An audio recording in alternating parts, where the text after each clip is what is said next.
जमीन और आसमान में बम गोलों की बरसात के बाद अब अमेरिका समंदर में भी हमला कर रहा है।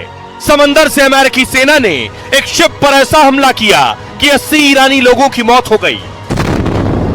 शिप पर धमाके और धुएं की तस्वीर सामने आई तो पूरी दुनिया में हड़कंप मच गया,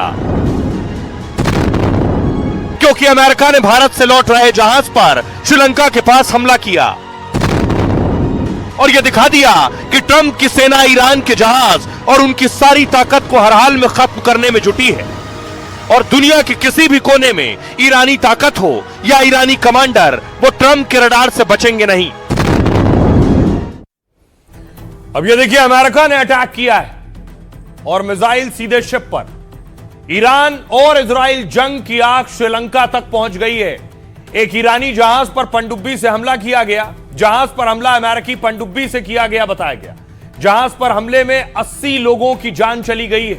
दरअसल ईरानी जहाज आइरिस डेना श्रीलंका के करीब डूब रहा था। 180 लोगों को लेकर जा रहे जहाज से इमरजेंसी सिग्नल फौरन भेजे गए, जिसके बाद श्रीलंका ने युद्ध स्तर पर यहां बचाव का अभियान चलाया। बचाव अभियान में कुछ लोगों को तो बचाया जा सका। रिपोर्ट के मुताबिक जहाज अब पूरी तरह से यह डूब चुका है। जहाज पर हमले को लेकर श्रीलंका की सियासत गर्मा गई है। विपक्ष आरोप लगा रहा है कि इस जहाज पर बमबारी की गई। यह जहाज भारत में नौसेना के युद्धाभ्यास से लौट रहा था। जिस जगह पर हमला हुआ वो कन्याकुमारी से 400 किलोमीटर दूर है। सुनिए जरा इस हमले के बाद अमेरिका के रक्षा मंत्री क्या कह रहे हैं। हमने ईरान के एक और जहाज को डुबो दिया है। हिंद महासागर में ईरान के जहाज को अमेरिका ने पनडुब्बी से हमला करके डुबोया है। ईरान के खिलाफ जंग में ये अमेरिका की ग्लोबल पहुंच का सबूत है। ये बताती है कि हमारी नौसेना भी कितनी मजबूत है और कैसे ईरान को बर्बाद कर सकती है। ईरान को ये नहीं समझना चाहिए कि वो इंटरनेशनल पानी में सुरक्षित है। हमने पहले भी ईरान के जहाजों को डुबोया है और अब तो उसके घर में काफी दूर हिंद महासागर में हमने उसके जहाज को डुबो दिया। सिर्फ ईरान के जहाज को अमेरिका ने नहीं डुबोया, बल्कि ईरान के फाइटर को भी मार गिराया है। इस तरह की डॉग फाइट में ये एआई वीडियो है, आपको समझाने के मकसद से बनाया गया है।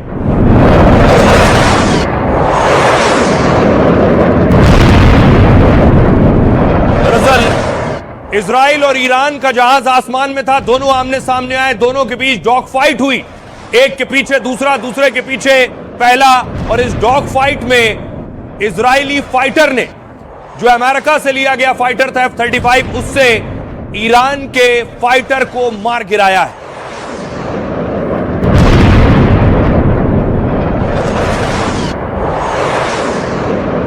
अब मैं आपको बताऊं वो कौन सा फाइटर है। ये आप देख रहे हैं F-35, और F-35 के साथ साथ याक, अमेरिका का F-35 जो इजराइल के पास था, इसके और ईरान के याक 130 के बीच डॉग फाइट हुई और इस डॉग फाइट में F-35 ने ईरानी फाइटर को गिरा दिया है। देखिए जरा कुछ इस तरह से ये जंग हुई। इसी को कहते हैं डॉग फाइट। ईरान के आसमान में इजराइल ने कत्लेआम मचा दिया है। इजरायली जेट ने ईरानी लड़ाकू विमान को हवा में ही ढेर कर दिया। तेहरान में पहली बार 2 फाइटर जेट की डॉग फाइट हुई और डॉग फाइट 2 लड़ाकू विमानों की आमने सामने की लड़ाई को कहते हैं, जिसमें पायलट दुश्मन के विमान को मार गिराने या हमले की कोशिश करता है। डॉग फाइट शब्द वर्ल्ड वॉर 1 में पहली बार इस्तेमाल हुआ था।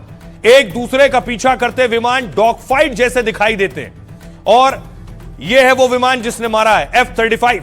जंग की पहली डॉग फाइट F-35 ने ईरान के याक 130 को मारा है। इजराइल को advance F-35 fighter jet America ने दिया। यह दुनिया के सबसे आधुनिक और खतरनाक जेट में गिना जाता है। F-35 करीब 1900 किलोमीटर प्रति घंटे की रफ्तार से उड़ता है। यह दुश्मन के रडार से बचते हुए तेजी से हमला कर सकता है। इसमें लगे सेंसर दुश्मन की सटीक लोकेशन की जानकारी भी देते हैं। इसका पायलट हेलमेट के जरिए ही 360 डिग्री देख भी सकता है। यह है याक 130, ईरान का विमान। इजराइल ने हवा में ही मार गिराया इसे। वो विमान ईरान को रूस से मिला और इसे रूस इटली ने बनाया था। याक 130 ईरान का हल्का और ट्रेनी लड़ाकू विमान है। याक 130 हवा में 1060 किलोमीटर प्रति घंटे की रफ्तार से उड़ सकता है। यह अपने साथ मिसाइल और बम ले जा सकता है, हमले कर सकता है, लेकिन इजरायली विमान की तकनीक और हथियार के मामले में यह बहुत पीछे था। कहा जा रहा है इसलिए F-35 ने ईरानी फाइटर जेट को तेहरान में मार गिराया है। अब आपको सुनवाऊं, अमेरिकी राष्ट्रपति के लिए जंग के मुहाने से यह अच्छी खबर आई है, क्योंकि अब तक उन्हें लग रहा था फंस गए हैं। सुनिए जरा ट्रंप क्या कह रहे हैं। अगर हमने वो नहीं किया होता जो हम अभी कर रहे हैं, तो परमाणु युद्ध होता और ईरान कई देशों को खत्म कर देता। क्योंकि आप जानते हैं कि वो बीमार लोग हैं, वो मानसिक रूप से बीमार हैं, वो गुस्से में हैं, वो पागल हैं, वो बीमार हैं। अब देखिए जरा, अमेरिका को यह कामयाबी जरूर मिली है, लेकिन अमेरिका को नुकसान भी बहुत उठाना पड़ रहा है जंग के मैदान में। ईरान को उन्होंने शायद हल्के में लिया था। तस्वीर मैं आपको दिखाऊं, इससे पहले हमने आपको बताया था कि अमेरिका के 3 F सीरीज के ही F-15 फाइटर गिरा दिए, 3 फाइटर गिरा दिए ईरान ने पहले।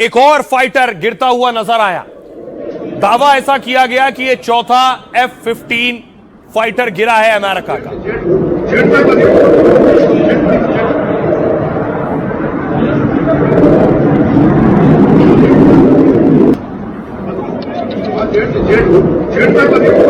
दूसरी तरफ देखिए, ईरान लगातार अमेरिका के अड्डों पर भी निशाना साध रहा है। ईरान ने बहरीन में अमेरिकन एयरबेस पर फिर शाहेद ड्रोन से हमला किया।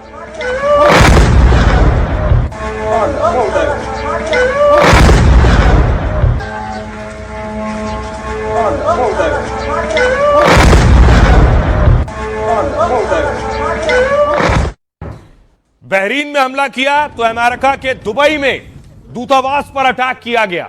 यह बड़ा हमला था अमेरिका के ऊपर।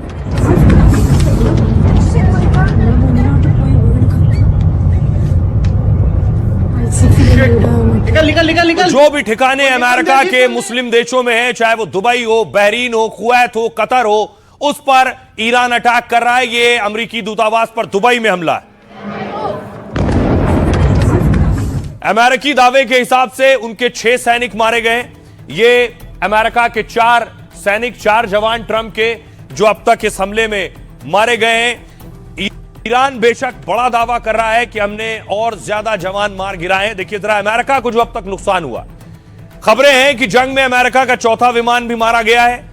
एक और F-15 जेट गिराने का दावा किया गया। इससे पहले कुवैत में 3 अमेरिकी जेट गिरे थे। एक F-15 फाइटर जेट की कीमत है 700 करोड़। यह विमान अपने साथ 13,300 किलो के हथियार भी ले जा सकता है। इसके अलावा देखिए, एम्बेसी पर हमला हो रहा है।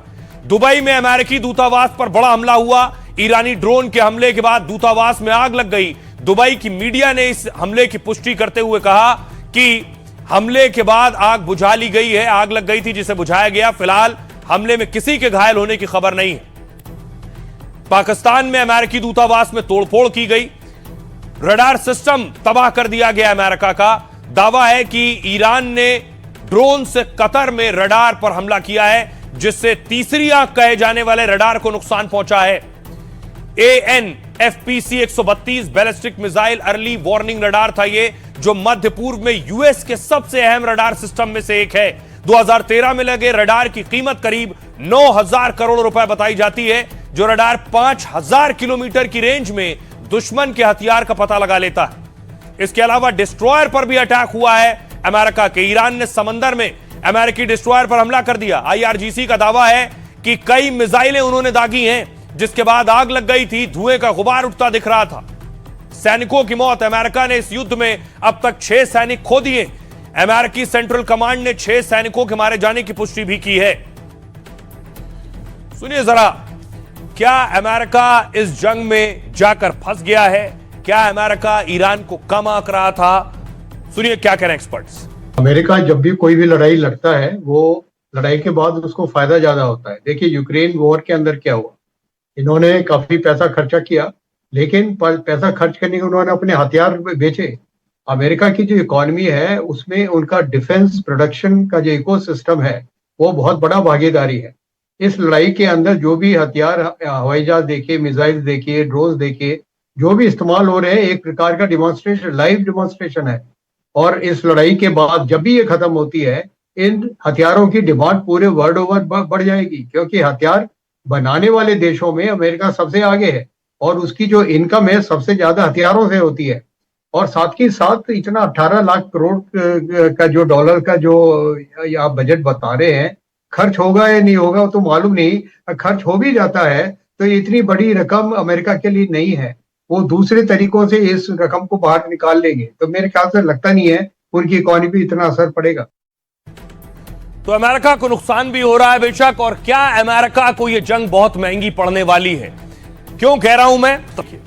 ईरानी ड्रोन बहुत महंगा नहीं है, कुछ हजार का है, और ईरानी ड्रोन को मार गिराया है अमेरिका ने अपनी मिसाइल से। लेकिन आपको जानकर ताज्जुब होगा, ये जो ईरानी ड्रोन है कुछ हजार का है, लेकिन अमेरिकी मिसाइल करोड़ों की है जो कुछ हजार वाले ड्रोन को मार रही है।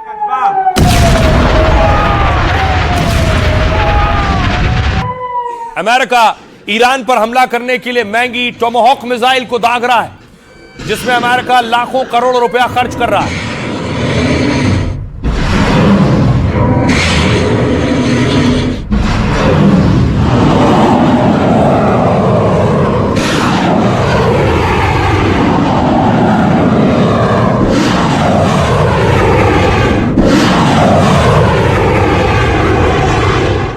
दूसरी तरफ ईरान कुछ हजार रुपए में ही धमाके कर पा रहा है। शाहिद ड्रोन भेजता है, इजराइल में जाकर धमाका किया। देखिए जरा, तेल अवीव में शाहिद ड्रोन।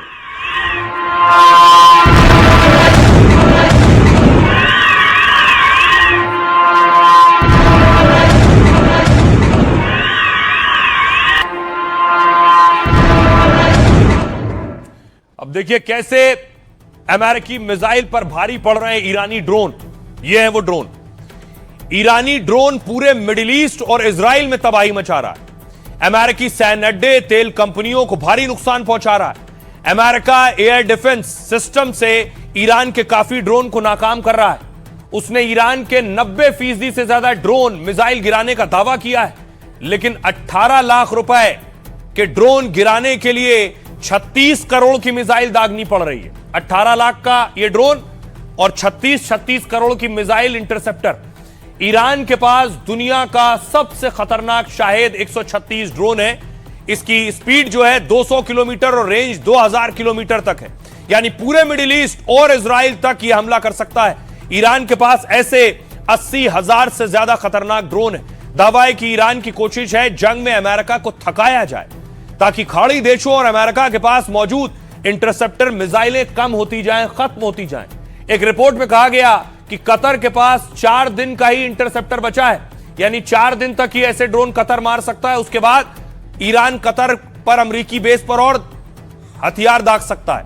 कतर इससे इनकार कर रहा है, लेकिन ईरान लगातार अमेरिका को उलझाए हुए वो अमेरिकी अड्डों पर अपने सस्ते ड्रोन और हल्के हथियार चला रहा है। लेकिन उन्हें रोकने के लिए अमेरिका इजराइल को पूरी ताकत लगानी पड़ रही है। ईरान के ड्रोन मिसाइल गिराने के लिए लाखों करोड़ों के इंटरसेप्टर लगाने पड़ रहे हैं। ईरान के ड्रोन पावर से अमेरिकी विदेश मंत्री मार्को रूबियो ने भी चिंता जताई है।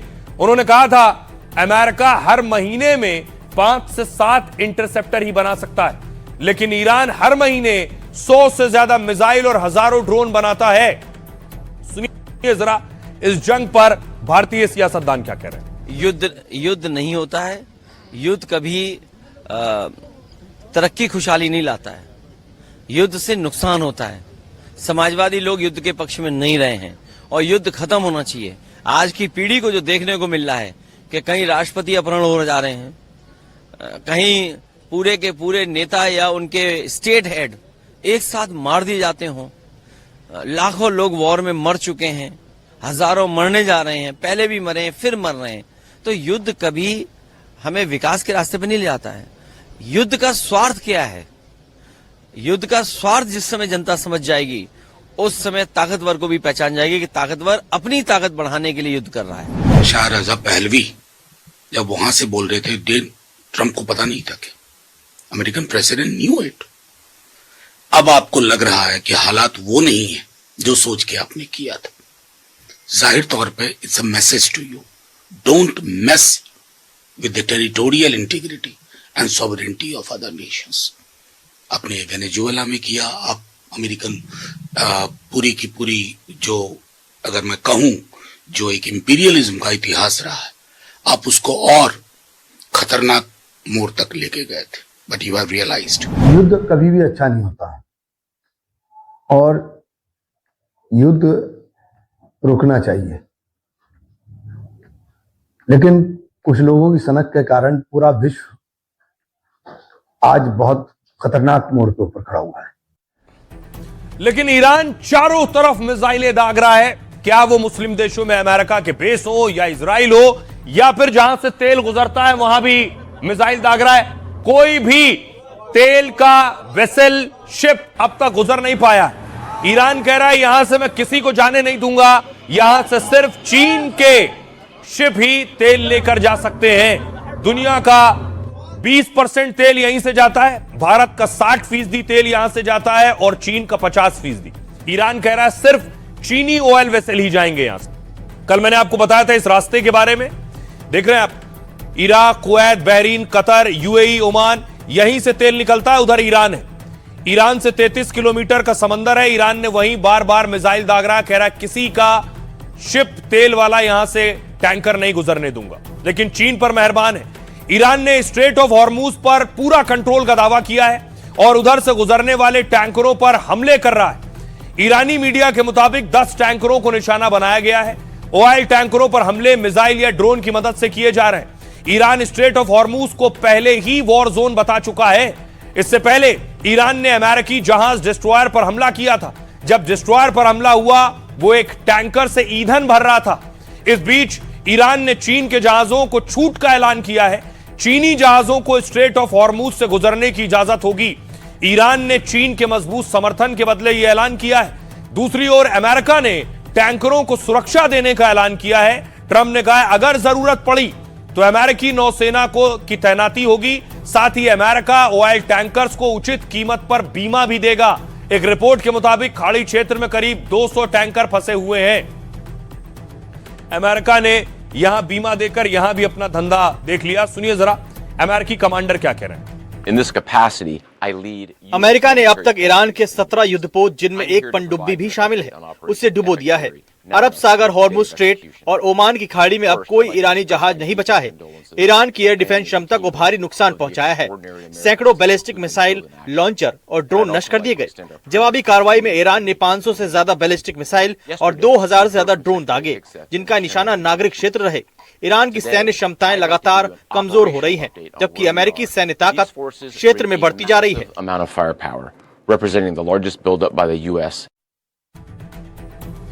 अब देखिए जरा क्या जंग उस स्थिति में जा रही है कि इजराइल और अमेरिका के हाथ से निकल रही है। क्यों? ईरान देखिए, ईरान ने अपनी बैलिस्टिक मिसाइल दागी है। लगातार वो लॉन्ग रेंज बैलिस्टिक मिसाइल से इजराइल पर हमला कर रहा है।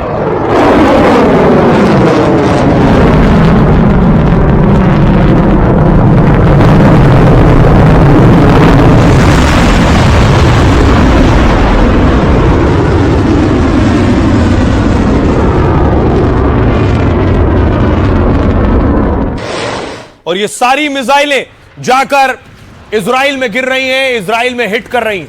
ये तस्वीर आप देख रहे हैं।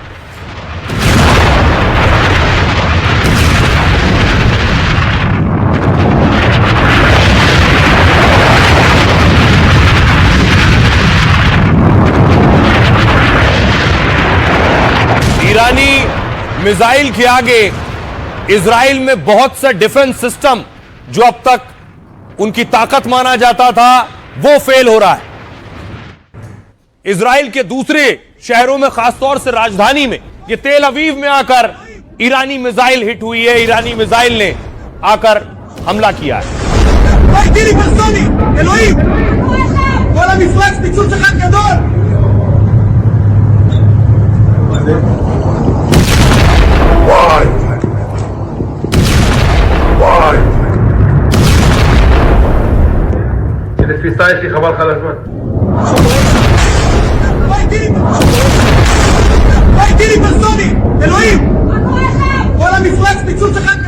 रात का वक्त हो या दिन का वक्त हो, ईरान की मिसाइलें इजराइल में लगातार गिर रही हैं। सवाल यह है कि डिफेंस सिस्टम आखिर काम नहीं कर रहा है या फिर ईरान की मिसाइलें इतनी घातक हैं कि डिफेंस सिस्टम उन्हें रोक नहीं पा रहा।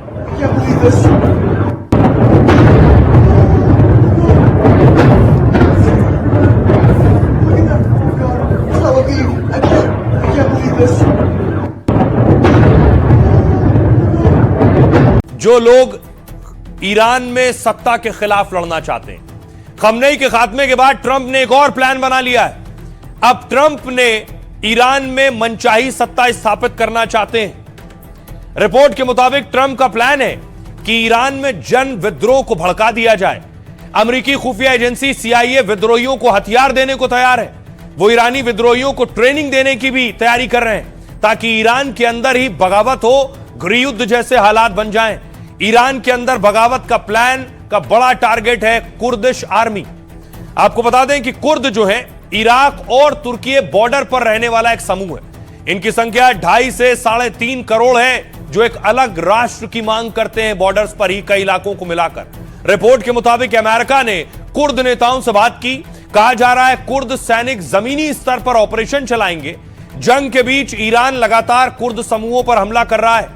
ऐसे में अगर कुर्द अमेरिका का साथ देते तो दोनों को फायदा होगा। कुर्द ईरानी सेना IRGC से बदला लेकर सत्ता से बेदखल कर सकता है। अमेरिका और इजराइल इसलिए कुर्द लड़ाकों को बढ़ावा देंगे। कुर्द ईरान, सीरिया, इराक, तुर्की के सरहदी इलाकों में रहते हैं जिसे वो कुर्दिस्तान कहते हैं और अलग देश की मांग करते हैं। पश्चिमी देशों की 1920 में हुई एक संधि के मुताबिक कुर्दों के लिए अलग देश बनाने पर सहमति हुई थी, लेकिन 1923 में तुर्की के नेता मुस्तफा ने संधि को खारिज कर दिया। तुर्की की सेना ने 1920 और 1930 के दशक में कुर्दिश उभार को कुचल दिया। तब से ये लोग अपने हक की आवाज और जोर से उठाते हैं। अमेरिका इसी विरोध को बगावत बनाकर इस्तेमाल करना चाहता है। सुनिए जरा, अब ईरान में भी बहुत से लोग हैं जो खमनेई सत्ता के खिलाफ बोलते रहे हैं, खड़े होते रहे हैं। ईरानी एक्ट्रेस सुनिए क्या कह रही। जो इरानियन लोग हैं 48 years for 48 years Iranian people have been fighting with this regime. अभी जो हो रहा है, जो अंदर में जो इरानियन लोग हैं बार बार दूसरा गवर्नमेंट्स को पूछा है कि हमको मदद कर दीजिए। तो जो अभी हो रहा है it's something that the Iranian people wanted and we asked for it, क्योंकि जो regime है without international intervention हमको मतलब they killing us inside Iran anyway। हमारा थोड़ा सा अभी उम्मीद आए है, अभी थोड़ा सा ये है कि हाँ शायद इस बार ये regime बर्बाद हो जाएंगे और नाबूद हो जाएंगे फाइनली आफ्टर 48 years। ये अभी मोरालिटी पुलिस और हिजाब के बारे में नहीं है। This is about survival. लोगों के पास पैसे नहीं है खाना खाने के लिए। ये कोई छोटी सी बात नहीं है। The whole country has crumbled and collapsed, पर ये लोग फिर भी नहीं जा रहे हैं, फिर भी सबको गोली मार देते हैं सीधा रोड्स में। अगर हम खुश होते हैं हमारे लीडरशिप के साथ, हमारे कंट्री के साथ, हमारे रिजीम के साथ, मिलियंस ऑफ पीपल क्यों बोलते कि रिजीम चेंज चाहिए? रिजीम से बहुत डरते हैं, पर अभी जो अगर आप देखो इतने सारे वीडियोस हैं जो इतना हर्टफुल हैं। अगर आप देखो कि वो वीडियो ले रहे हैं, बॉम्बिंग हो रहा है उनके सामने, पर वो इतना खुश हैं क्योंकि उनको पता है कि वहां पे वो लोग रह रहे हैं, वो अभी मर रहे हैं और इनकी आजादी मिल जाएगी। फिर अगर ईरान इजराइल और दूसरे देशों पर हमला कर रहा है तो ईरान को भी नुकसान उठाना पड़ रहा है। बहुत सी मिसाइलें ईरान पर गिर रही हैं, बहुत से ईरान के हथियार गिरा दिए जा रहे हैं। ये तस्वीर देखिए जरा, ईरान में इजरायली मिसाइल गिरी है, दूर आपको नजर आ रहा है धुआं और आग। इजराइल ने साफ कह दिया है कि एक सुप्रीम कमांडर मार दिया गया, दूसरा सुप्रीम कमांडर कोई भी बनेगा हम उसे भी नहीं बख्शेंगे, उसे भी नहीं छोड़ेंगे। इस तरह की खबरें आई थी कि IRGC चाहता है कि खमनेई के बेटे को सुप्रीम लीडर बनाया जाए। अब देखिए ईरान में जासूस पकड़े गए, उन जासूसों के पास से ही हथियार बरामद हुए।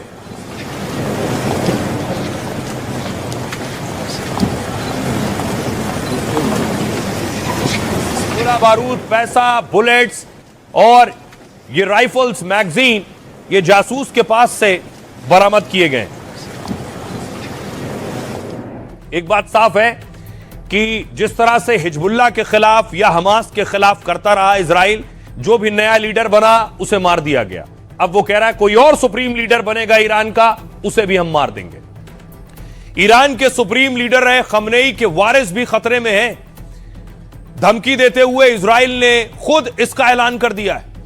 इजरायली रक्षा मंत्री कार्ड्स ने ईरान को सीधी चेतावनी दी, कहा नया सुप्रीम लीडर जो भी हो वो हमारे निशाने पर होगा, उसका नाम चाहे जो भी हो और वो भले ही कहीं भी छिपा हो।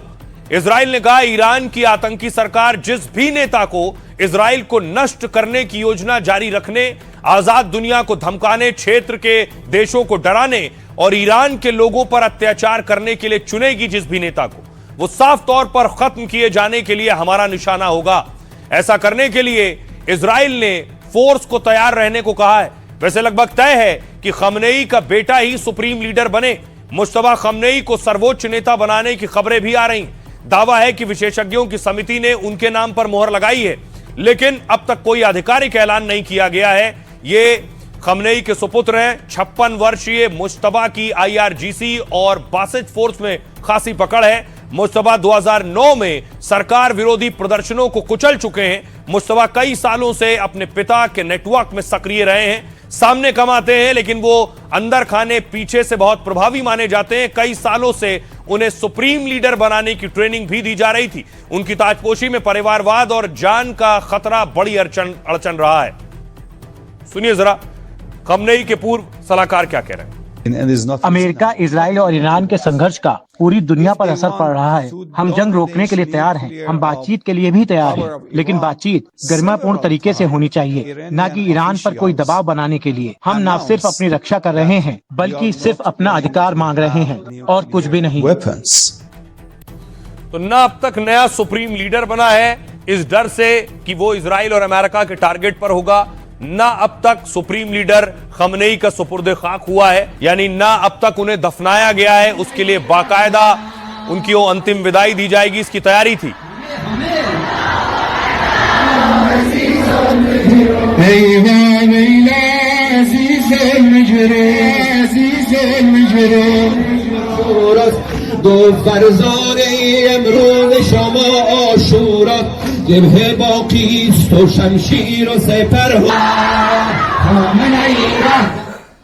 दूसरी तरफ भारत में भी लगातार प्रदर्शन हो रहा है।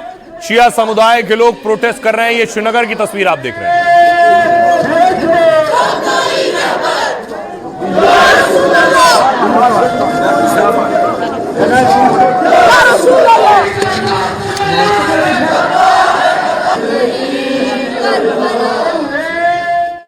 अब सवाल यह है कि अयातुल्लाह खमनेई कब सुपुर्द खाक होंगे। खबर यह थी कि आज से दरअसल उनके अंतिम दर्शन की तैयारी थी।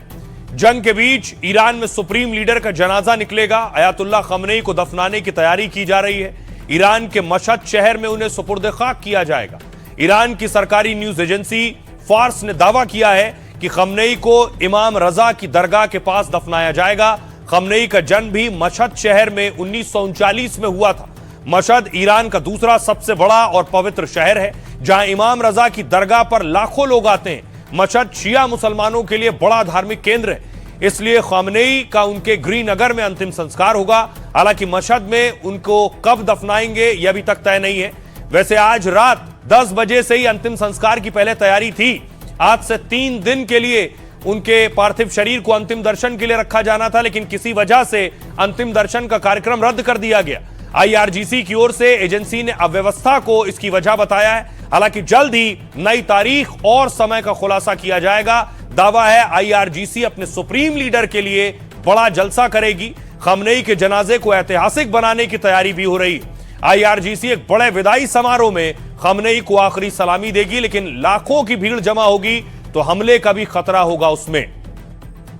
अब सवाल यह है कि एक तरफ खमनेई का सुपुर्द खाक होना है, नया सुप्रीम लीडर बनाया जाना है, और ईरान ने क्या दुनिया के सारे देशों से दुश्मनी भी मोल ले ली है। ये देखिए UAE पर भी अटैक कर रहा था लगातार, लेकिन पहली बार संयुक्त अरब अमीरात ने ईरानी ड्रोन मार गिराया है।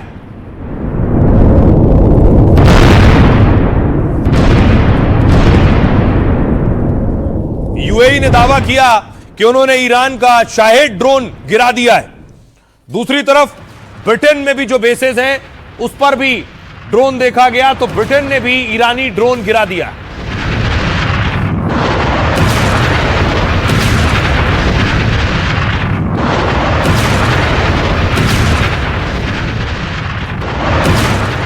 दूसरी तरफ आपको बताऊं, यूएई में सोचिए चीनी वर्कर काम कर रहे हैं, चीनी वर्कर सैकड़ों फीट ऊंचे ऊपर बैठे, नीचे धमाका हो गया।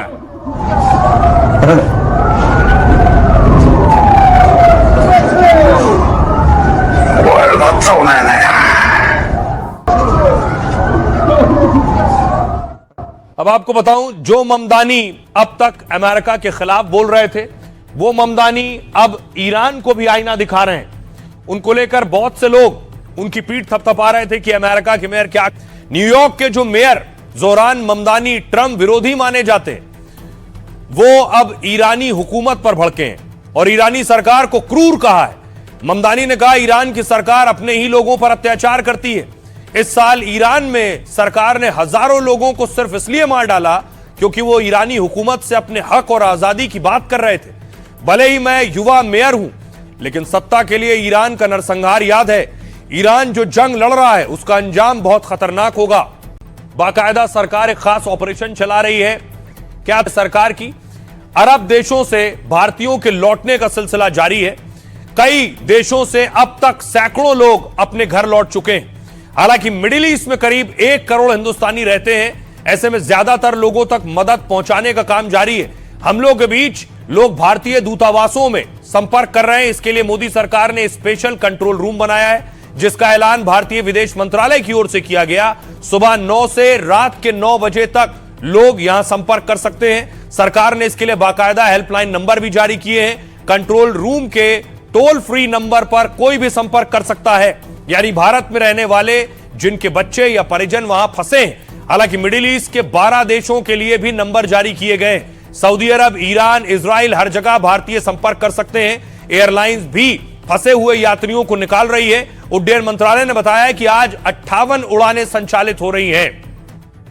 सुनिए जरा भारतीय क्या कह रहे हैं। भारत सरकार के लिए मैं तहे दिल से, मैं अभी भी बोल रहा हूँ, तहे दिल से 1000 1 लाख बार उनका शुक्रिया अदा करना चाहता हूँ, धन्यवाद करना चाहता हूँ। उन्होंने खाली फ्लाइट हमारे हाजी के लिए भेजे वहाँ पर और सुरक्षित यहाँ पर लेकर आए हमारे हाजियों को। 2-3 दिन से we were trying to get flights and everything. आज आखिरकार उनने, कल भी एक्चुअली खुला था बट ओवर बुकिंग हो गई थी तो हमारी फ्लाइट मिस हो गई थी। तो बहुत टेंशन वगैरह तो बहुत ही थी। पूरे टाइम यही सोचते थे कि वापस कैसे आए। नरेंद्र मोदी जी को मैं बहुत बहुत शुक्रिया कहूँगी, बहुत बहुत आभार कहूँगी कि उन्होंने जल्द से जल्द हमारे लिए फ़्लाइट को जारी कर दिया और आज हम उनकी बदौलत इंडिया में आ चुके हैं। कम से कम 10 फ्लाइटें बुक कराई इनकी, कभी बुक करते थे फिर कैंसिल हो जाती थी। लकीली कल रात को फ्लाइट में इनको एमिरेट्स ने, बट एक बात कहूँगा कि दुबई का अरेंजमेंट बहुत ज़बरदस्त है। वहाँ पे उन्होंने बहुत सपोर्ट किया सबको और एमिरेट्स की ही फ्लाइट चल रही है, आप देख रहे होंगे। यार एयर इंडिया का मतलब मैं रियली एयर इंडिया को बहुत ही मैं ग्रेटफुल हूँ कि उन लोगों ने इतना अच्छा हम लोग को सपोर्ट किया और जैसे तैसे हम लोग को लेके आए वहाँ से।